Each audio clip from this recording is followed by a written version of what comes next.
Welcome to the Boring Podcast. Tonight we'll calmly talk through something that happened, perhaps, or didn't.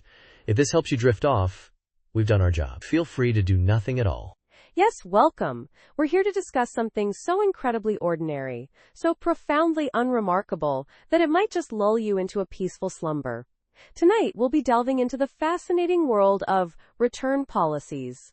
Those often overlooked pieces of paper or digital text that outline the terms and conditions of returning a purchased item. We'll be examining them, dissecting them, and exploring the nuances of their often repetitive phrasing. It's a thrilling prospect, isn't it? Or perhaps not. Either way, we'll continue. Indeed. Return policies. They're everywhere, aren't they? Tucked into the bottom of shopping bags, printed on the back of receipts, or lurking somewhere in the depths of a website's frequently asked questions. They detail the sometimes complex, sometimes simple processes involved in returning an unwanted item. Perhaps it's the wrong size, the wrong color, or maybe you simply changed your mind. Whatever the reason, the return policy is there, waiting to be consulted. It's a document of great importance, yet often ignored until needed. We'll be unraveling its mysteries tonight. Or at least, some of them. We'll see how far we get. Yes, the reasons for returns can be so varied. Perhaps the item arrived damaged. A small scratch, a slight dent, a barely perceptible flaw. Or perhaps it's perfectly intact but simply doesn't meet the customer's expectations. Maybe they envisioned a slightly different shade of beige, a slightly different texture of fabric. These subtle discrepancies can be the deciding factor between keeping an item and initiating the return process. It's a very personal and often complex decision-making process, and we're here to explore it, slowly and methodically, perhaps too slowly. And the process itself, the process of returning an item, it can be so procedural: locating the original packaging, repackaging the item, printing the return label, affixing the label to the package. Each step a small, yet significant, part of the overall journey. A journey from your possession back to the retailer. A journey that can be both tedious and strangely satisfying. We've all been there, haven't we? Or maybe we haven't. It doesn't really matter. We'll talk about it anyway. Absolutely. And let's not forget the various time limits involved. The ticking clock of the return window. 15 days, 30 days, sometimes even 90 days. A finite period within which the return must be initiated. A deadline that looms large in the mind of the would-be returner. Will they make it in time? Will they miss the deadline by a mere day? These are the questions that keep people up at night. Or perhaps not. Maybe that's just me. But regardless, it's a crucial aspect of the return policy. And we'll be discussing it at length. Or at least, for a little while. We'll see. The variations in policies across different retailers, that's another aspect we should consider. Some are more lenient, some are more strict. Some offer free returns. Others require the customer to cover the shipping costs. It's a complex landscape of varying terms and conditions, a veritable minefield of small print and legal jargon. Navigating these policies can be a challenge we'll be tackling tonight, in our own slow and methodical way. It's a fascinating subject, isn't it? Or maybe not. We'll see how it goes. Yes, the nuances of these policies are truly remarkable. The subtle differences in wording, the carefully crafted clauses, the almost imperceptible variations in meaning. It's a testament to the complexity of modern commerce, and it's something we'll be exploring in great detail. Or at least, in some detail. We'll see how tired we get. The important thing is that we're talking about it. Slowly, calmly, and with minimal enthusiasm. That's the Boring Podcast way. So, we were talking about return policies. Those often overlooked pieces of paper, or, more commonly now, digital text blocks that detail the often convoluted processes for returning unwanted items. I was looking at one the other day, a rather standard one, nothing out of the ordinary, and it got me thinking about the sheer number of words used to describe something relatively simple. Returning something shouldn't require a legal degree, should it? But there it is. Page after page, or screen after screen, of tiny texts, often in a font size that requires squinting, even with my perfectly adequate vision. It's a curious thing. Yes, the font size is often quite small. I've noticed that too. Sometimes I have to hold the paper, or the phone, closer to my face to be able to decipher the words. And they use such specific language, legalese almost, as you mentioned. It's as if they're trying to cover every possible eventuality, every loophole, every potential misinterpretation. Which, I suppose, is the point of a legal document. But still, it can be quite overwhelming, especially if you're just trying to return a simple item, like a toaster, or a pair of socks. Or, in my case last week, a rather uncomfortable cushion. The cushion was, unfortunately, not as comfortable as it appeared in the online photograph. Cushions can be deceiving. You see them online, plump and inviting, but then they arrive, and they're either too firm or too soft or too lumpy. It's a gamble, really, like ordering a dessert from a menu without a picture. You never quite know what you're going to get. And then there's the whole process of returning it, navigating the return policy, packaging it back up, taking it to the post office. It's a whole ordeal. Sometimes, it's almost easier to just keep the uncomfortable cushion. I have a collection of such items.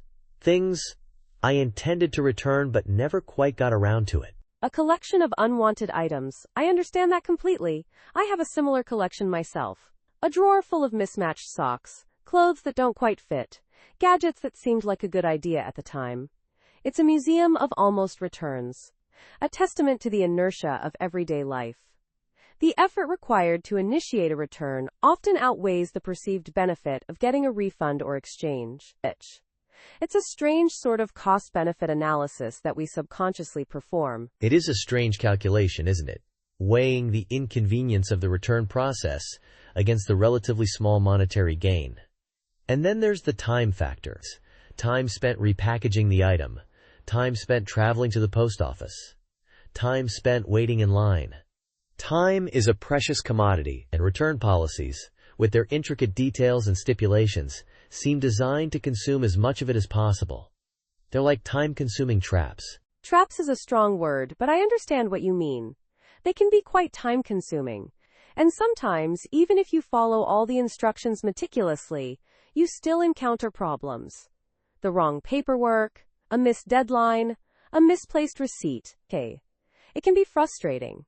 It's like navigating a complex maze, with hidden pitfalls and dead ends. And the prize at the end is often just a refund, a return to the status quo. The status quo. Yes, that's often all it is. A return to the state of things before the purchase was made. A neutral position. Not a gain, but not exactly a loss either. Just a restoration of balance. Like resetting a scale to zero. And sometimes, that's enough. Sometimes, the peace of mind that comes from finally completing the return process is worth the effort. It's a sense of closure, a chapter closed, a task completed, a small victory in the mundane battles of everyday life. A small victory. Yes, I suppose it is. A victory over the inertia, over the complexities of the return policy, over the temptation to simply give up and keep the unwanted item. It's a small triumph of will. And sometimes, that's all we need. A small reminder that we are capable of completing tasks, of navigating bureaucracies, of returning unwanted cushions. It's a validation of our ability to function in the modern world. A small but significant achievement. Indeed. Returning an item. A seemingly simple act with hidden depths. Layers of complexity concealed beneath the surface. A microcosm of modern life. Who knew there was so much to say about return policies? And yet, here we are, discussing the minutiae of the mundane, the quiet drama of everyday existence, the subtle nuances of returning a cushion. It's fascinating, in a way. Or perhaps not. Perhaps it's just boring. Less than / person 1 greater than. Less than person 1 greater than. Now where were we? Ah yes, return policies. Those meticulously crafted documents, often printed in a minuscule font size, that requires a magnifying glass and optimal lighting conditions to decipher. You know the ones I mean. Those policies that outline, in excruciating detail, the specific conditions under which one might, hypothetically, be permitted to return an item to the place of purchase. These policies, often lengthy and filled with legal jargon, serve as a kind of contract, a silent agreement between the buyer and seller. It's a rather fascinating, if not slightly tedious, topic, wouldn't you agree? I mean, the sheer volume of text dedicated to such a seemingly simple transaction It's remarkable, really. The level of detail, the various clauses and subclauses, it's a world unto itself. Absolutely. The return policy, a document often overlooked yet brimming with stipulations, conditions, and the occasional exception. Think about it. The parameters surrounding a simple return can be remarkably complex. Is the item damaged? Is it in its original packaging? Was it purchased on sale? These questions, and many more, are addressed within the fine print of the return policy. One might spend an entire evening, perhaps even two, dissecting the nuances of such a document. And the variations between retailers, each store, each website, with its own distinct set of rules and regulations. It's a veritable labyrinth of legalese. It's quite something to consider, isn't it? All this effort, all this text, dedicated to the possibility of returning something. Precisely. The sheer complexity of these documents is, in itself, quite fascinating. The way they outline, in sometimes excruciating detail, the specific circumstances under which a return is permissible. The language employed, often dense and technical, can be quite challenging to parse, especially after a long day. One might find oneself rereading the same sentence multiple times, just to grasp its full meaning. And the length! These policies can sometimes span multiple pages. A veritable wall of text, dedicated to the art of returning merchandise. It's a testament to the intricacies of modern commerce, isn't it? The effort involved in defining these procedures, in crafting these documents, it's truly remarkable. It really is. The variations in these policies are also quite noteworthy. One store might offer a generous 90-day return window, while another might limit it to a mere 14 days. Some retailers require the original receipt, others a form of identification. And then there's the matter of restocking fees, those often overlooked charges that can diminish the refund amount. It's a landscape of varying regulations, a tapestry woven with the threads of commerce. And the online retailers, their policies are often even more convoluted, with digital receipts and shipping labels adding another layer of complexity. One could spend hours, perhaps days, comparing and contrasting the return policies of various retailers. Yes, the online aspect adds another dimension entirely. Digital receipts, shipping labels, return shipping costs. It's a whole other set of variables to consider. And let's not forget the various exceptions, the caveats, the asterisks, that often accompany these policies. Certain items, for example, may be excluded from returns altogether, or subject to special conditions. One might purchase an item, believing it to be returnable, only to discover later, upon closer examination of the policy, that it is not. It's a situation that can be quite frustrating, to say the least. And then there are the different procedures for returning items purchased online versus in-store. Indeed, the in-store experience can also vary greatly. Some stores have dedicated return counters, staffed by employees specifically trained in the art of processing returns. Other stores, however, may require customers to navigate a maze of aisles, searching for the appropriate department or personnel to handle their return. And then there's the matter of the return itself. Will it be a simple exchange, a refund to the original payment method, or perhaps a store credit? The possibilities are numerous, the procedures varied. It's a complex process, filled with subtle nuances. Exactly. And let's not forget the psychological aspect of returning an item, the feeling of slight embarrassment perhaps, or the mild inconvenience of having to make a special trip back to the store. These subtle emotional undercurrents, often overlooked, add another layer of complexity to the return process. One might even hesitate to return an item, despite being fully within their rights to do so, simply to avoid the perceived hassle. It's a fascinating interplay of consumer psychology and retail policy, and the whole process can be rather time-consuming, depending on the store and the specific circumstances of the return. Absolutely. And then there's the waiting. The often inevitable wait in line, surrounded by fellow returners, each with their own story, their own reasons for returning an item. The quiet murmur of conversations, the rustling of shopping bags, the rhythmic beeping of the scanner. It's a sensory experience in itself. And the anticipation, the subtle tension, as one waits for the transaction to be completed, for the refund to be processed. It's a small moment in time, yet it can feel like an eternity. The return process, a microcosm of modern consumerism. So as we were saying, these return policies, they often have these stipulations, like sometimes you have to have the original packaging, which, Makes sense in a way. They want to resell it, probably. Or maybe they just like things organized. I know I do. Sometimes I reorganize my sock drawer. Not often, but sometimes. It's a calming activity, really. Folding socks. Matching them up. Making sure they're all neatly arranged. Where was I? Oh, right. Return policies. The packaging. It's important, apparently.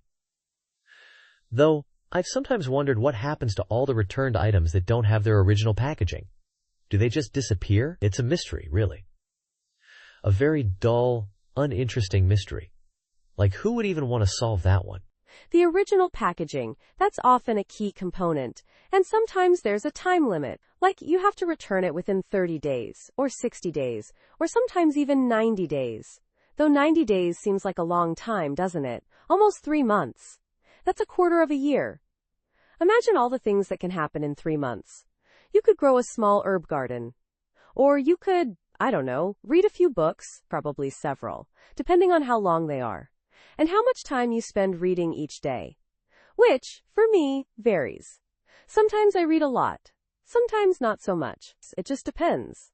On things. Various things. Like the weather, maybe. Or what else I have to do that day. Or maybe just how I'm feeling. So yes, the time limits, they exist.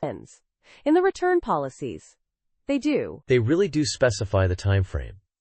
And sometimes there are restocking fees. These are fees they charge you for returning the item. It's like they're saying, well, you bought this and now we have to put it back on the shelf.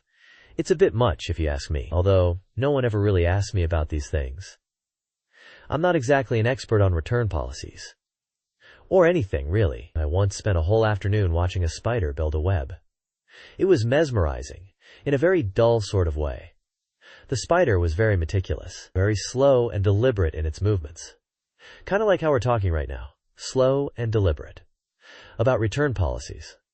And spiders. And other things. Yes, the restocking fees. They can be quite substantial sometimes. A percentage of the purchase price, usually. Which again depends on the price of the item. A high-priced item will have a higher restocking fee. Obviously. Basic math. Although I sometimes struggle with even basic math. Especially when I'm tired. Which I often am. I find myself yawning a lot these days. Maybe I need more sleep. Or maybe I just need more exciting hobbies. Instead of reading return policies. Though, to be fair, I don't actively choose to read them for fun. It's more of a necessity sometimes. When you need to return something. Which, thankfully, isn't very often, for me. Sometimes they have exceptions for certain items, like, say, electronics or undergarments. Which makes sense. You wouldn't want someone returning used undergarments, would you? That's just unhygienic. I once saw a documentary about the hygiene practices of ancient Romans. It was quite fascinating, actually, though perhaps not as fascinating as watching paint dry. I've done that too, watched paint dry. It's a surprisingly effective way to pass the time, if you have a lot of time to pass, that is. And no other pressing engagements. Or interests. Yes, hygiene is important. Very important. Especially in matters of clothing. And bedding. And, well, everything, really. We should all strive to be more hygienic. Wash our hands regularly. Brush our teeth. Floss. All those things. It's for the good of everyone, really. A healthy society is a hygienic society. Or so they say. I don't know who they are exactly. Just people. Experts, maybe. Doctors, probably. They know these things. About hygiene. And health.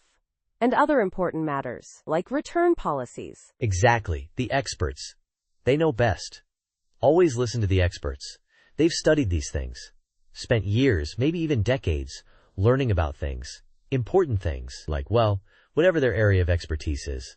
It could be anything, really. From astrophysics to zoology. And everything in between. There's an expert for everything these days. Even for things like, I don't know, competitive thumb wrestling. Probably. There's probably a thumb wrestling expert out there somewhere. Just waiting to be discovered. Or not. Maybe not. Speaking of experts, there are probably experts on return policies too. People who dedicate their lives to understanding the intricacies of retail regulations. Imagine that. Spending all that time, all that effort, just to become an expert on return policies. It's a niche field, to be sure, But someone has to do it, I suppose. Someone has to be the expert, the go-to person for all things return policy related. It's a thought. A very dull and uninteresting thought, perhaps. But a thought nonetheless. It is. A thought. And sometimes that's all we need. Just a thought. To occupy our minds. To keep us from thinking about other things. More important things, perhaps. Or less important things. It doesn't really matter. A thought is a thought.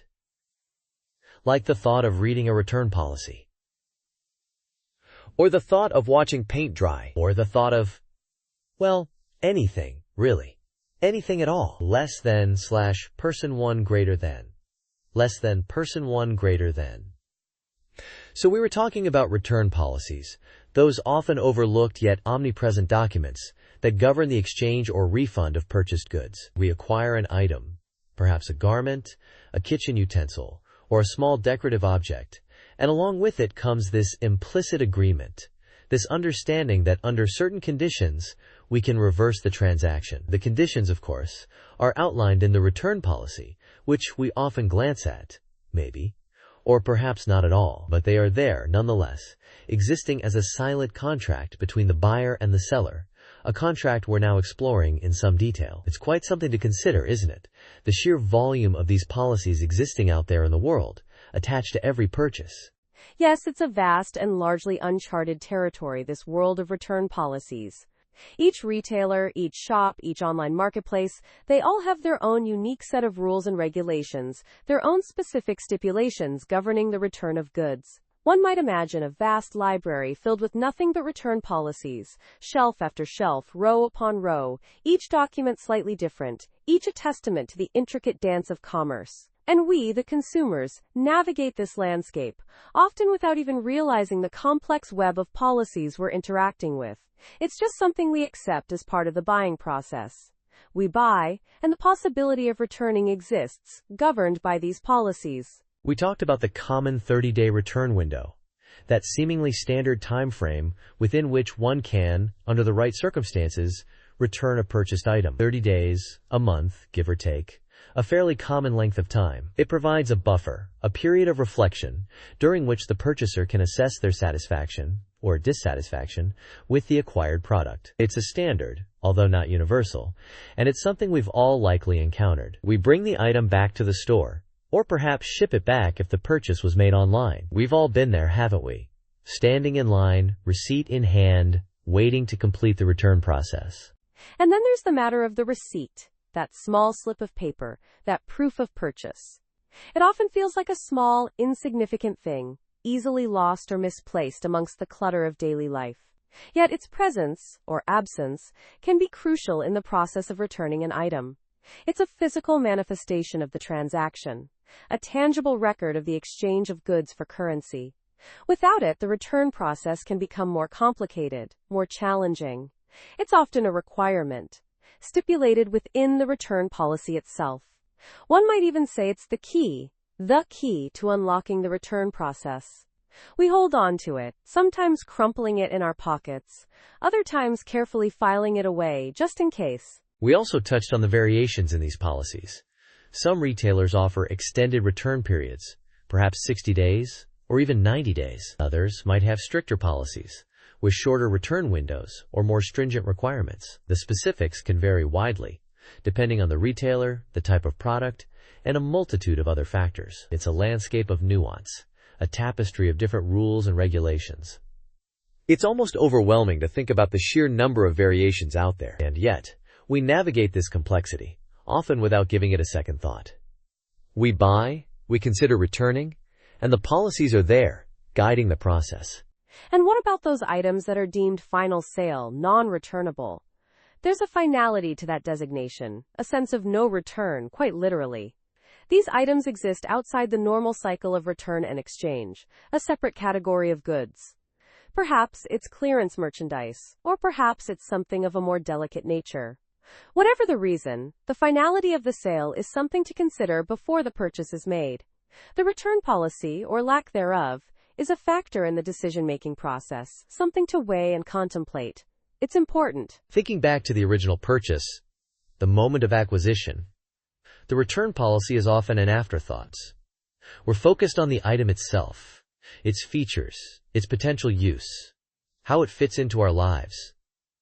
The return policy is there, in the background, a silent agreement, but it becomes important later if we decide, for whatever reason, that the item isn't quite right. And then, the return policy, that previously overlooked document, becomes central to the process.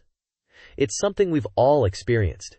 Yes, the act of purchasing, of acquiring something new, that initial excitement, the feeling of bringing something new into our lives. It's easy to overlook the finer details, the small print, the return policy. We're focused on the present, on the acquisition itself, but it's always there, lurking in the background, this agreement, this policy. It's something to keep in mind. And isn't it interesting how something so mundane can become so significant? It's part of the transaction, part of the overall experience. So as we were saying, or rather as I believe we were implying, these return policies, the standard ones you see everywhere, they often have a time limit, a period within which the return must be initiated.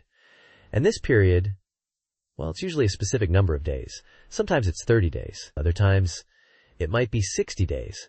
I've even seen 90 days, although that's less common, I think. Or maybe it just seems less common because I encounter it less often. It's hard to say for certain. But the point is, there's a time frame, and it's important, I suppose, though perhaps not vitally important, to be aware of this time frame if one intends to, return something. Yes, the time frame. It's a crucial element, or at least a component, of the standard return policy. One must adhere to the stipulated time frame. Imagine a clock, ticking slowly, each tick representing a day passing. And as those ticks accumulate, the opportunity to return the item, whatever that item may be, it diminishes. It's like a shrinking window of opportunity.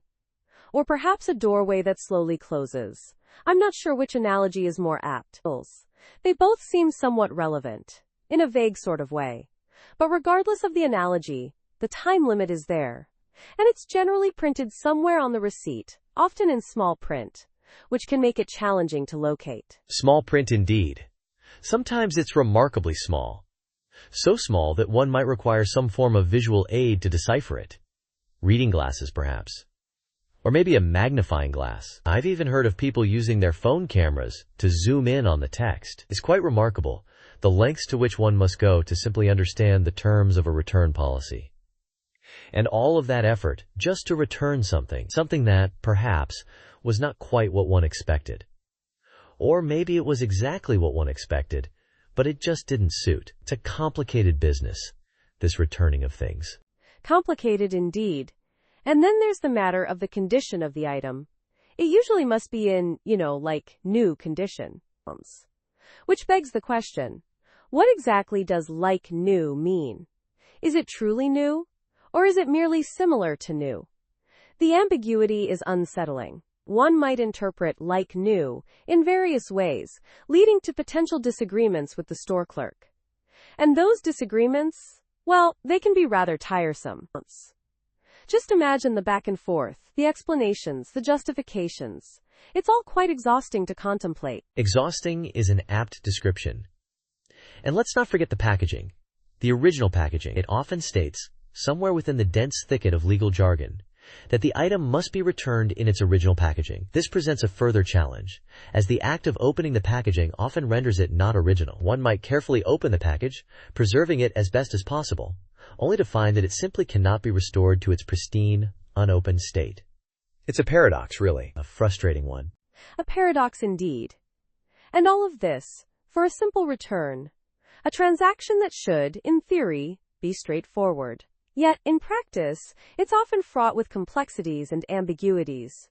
It makes one wonder why we bother returning things at all. Perhaps it's simply easier to keep the unwanted item, even if it doesn't quite suit our needs or preferences. It's a thought. It is a thought. And sometimes, the thought of going through the entire return process is enough to dissuade one from even attempting it. One weighs the potential benefits of returning the item against the potential hassle, the time commitment, the potential for frustration. It's a complex equation, with many variables. And often, the answer is simply to keep the item. Yes, to keep the item. Perhaps tucked away in a drawer, or on a shelf in the closet. A silent reminder of a purchase made, a return contemplated, and ultimately, abandoned. It's a common story, I suspect. A story played out in countless homes across the land. A story of, well, of a return policy not utilized. A story, perhaps, for another time. Indeed. A story for another time. Or perhaps not. Perhaps we've said enough about return policies for now. Perhaps it's time to move on. To something else. Something equally mundane. Something equally unexciting. Less than / person 1 greater than. Less than person 1 greater than. We've been looking at these return policies, the kind you find on receipts or tucked away on websites. They're quite something, really. So much text, so many conditions. You start reading, and it's like trying to navigate a dense forest of words, each one a little thorny bush. It makes you wonder who actually reads these things all the way through.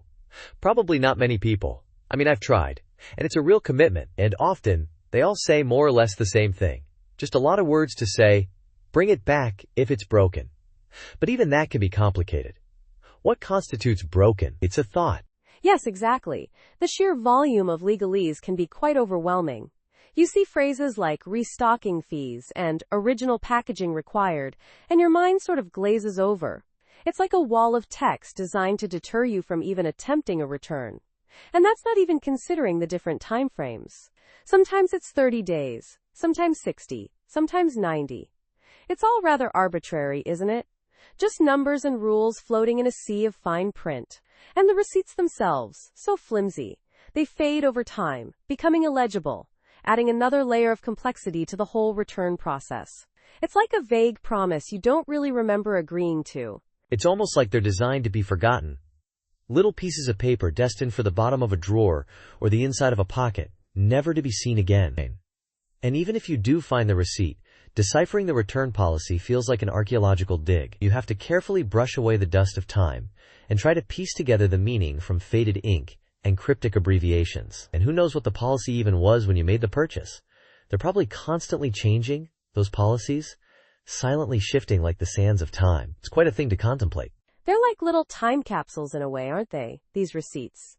Frozen moments of consumerism, preserved in thermal paper. You look at them and you're transported back to the moment of purchase. You remember the store, the cashier, maybe even the music that was playing. But the details are hazy, like a half-remembered dream. It all blends together. And yet, these little slips of paper hold so much power. The power to initiate a return, a reversal of the transaction. It's quite the concept, isn't it? The returning of a thing. It is, isn't it? This whole idea of returning things. It implies a kind of dissatisfaction, a desire to undo something. Perhaps we buy things hoping they'll fill some void, some unspecified need. But then, when they don't, we're left with the hassle of returning them. It's a cycle, a loop of acquisition and rejection. It's like we're looking for something, always looking, but we never quite find it. And the return policies, they're just a small part of that larger, almost existential journey. A journey of sorts, yes. A winding path through crowded stores and overflowing online shopping carts. We search for meaning in material possessions, only to find ourselves burdened by the excess. And then, the return. The act of shedding the unwanted, the unnecessary. It's a purging of sorts. But what are we purging, really? Is it the object itself, or something more intangible, like a misplaced hope or a fleeting desire? It's a very introspective process when you think about it. Returning things. It's almost philosophical, isn't it? This act of returning. We bring things into our lives, then we send them back out. It's a constant ebb and flow, a cycle of accumulation and release. Like the tides, or the changing seasons. There's a rhythm to it, almost hypnotic. You buy, you return, you buy again. It's a pattern that repeats itself endlessly, a quiet hum in the background of our consumerist existence. Just another thing we do. We're surrounded by things, aren't we? Objects, possessions, stuff. They fill our homes, our cars, our lives. And yet, how much of it do we truly need? How much of it brings us genuine, lasting satisfaction? It's something to ponder. This accumulation of things. And the subsequent returns. It's all connected somehow. A complex web of wants and needs, purchases and regrets. It's quite the tapestry, when you consider it. Yes, a tapestry indeed. woven with threads of desire and disappointment. And the return policies, they're like the fine print on the back of that tapestry, the hidden instructions for unraveling the threads. Intricate and often overlooked, but they're there, always present. A silent reminder of the ephemeral nature of our material possessions. It's all rather temporary, isn't it? Less than / person 1 greater than. Less than person 1 greater than. So, as we were saying, or perhaps not, these return policies, the standard ones, the ones you see everywhere, they tend to have a certain sameness to them, a certain, how shall I put it, lack of distinction. They're very much alike, these policies. You see the same phrases repeated, the same time frames mentioned, over and over again. Experience. 90 days. With tags attached. Original packaging. Proof of purchase. It can be quite the experience, reading these policies. Or perhaps, not much of an experience at all. It depends, I suppose, on your perspective and your tolerance for the repetitive nature of retail regulations. One could spend hours examining them, or one could simply glance and move on. Yes, that's a fair point. The repetition. The sheer volume of identical verbiage. It's almost as if they were all copied from the same source. A primal return policy, if you will. And who could blame them? Efficiency, after all, is the name of the game. Why reinvent the wheel when you can simply reuse it, over and over again? With slight variations, of course. A change in the time frame here, a different stipulation there. But fundamentally, the same. Unchanging. Like the tides, or the slow, steady drip of a leaky faucet. A constant, low-level hum in the background of our consumerist existence. It's something to consider, isn't it? This sameness, this uniformity. Indeed. The uniformity. It's almost soothing, in a way. Predictable. You know what to expect. 30 days. 90 days. Tags attached. It's a comforting rhythm, in its own way, like the gentle rocking of a boat. Or the soft whirring of a fan. A white noise against the chaos of modern life. One could almost meditate on it. The in and out of the legalese, the ebb and flow of the stipulations. It's quite something. Or, perhaps, nothing at all. It depends, as I said, on one's perspective. Perspective is key, wouldn't you say? The lens through which we view these mundane documents, these return policies. They can be seen as tedious, yes, repetitive, but also, perhaps, as a testament to the underlying order of the commercial world. A framework within which we operate, a set of rules that govern the exchange of goods and services. It's a system, isn't it? A complex, yet ultimately simple, system. And these policies, these standard return policies, are a small but integral part of that system. A small part, yes, but a vital one. Imagine a world without these policies. Chaos. Utter chaos. People returning items willy-nilly. No structure. No guidelines. A dystopian nightmare. Thankfully, we have these policies. These guardians of order. These sentinels of retail sanity. They stand watch, ensuring the smooth flow of commerce. 30 days. 90 days. Tags attached. They are the unsung heroes of the consumer landscape. Unsung heroes, indeed. Working tirelessly behind the scenes. Protecting us from the anarchy of unregulated returns. It's a noble calling, wouldn't you say, to dedicate oneself to the preservation of such order, to the maintenance of this delicate balance between buyer and seller. It's something to ponder, isn't it? The significance of these seemingly insignificant documents. It is something to ponder. The sheer depth of it all. The layers upon layers of meaning embedded within these simple statements. 30 days. 90 days. It's almost philosophical, isn't it? A reflection on the nature of time itself. The fleeting nature of, well, everything. It's quite profound when you think about it. Or perhaps not. Perhaps it's just a return policy. Perhaps. Or perhaps it's something more. Something we haven't yet fully grasped. Something that lies just beyond the realm of our current understanding. A mystery waiting to be unraveled. A secret hidden in plain sight. Within the lines of these standard return policies. It's a thought, isn't it? Something to consider as we move forward. Thank you for joining us. Let go of the day. and drift softly into rest. There's nothing more to do, nothing more to think about, just this moment. Just your breath, just peace. Sleep well. Good night and sweet dreams.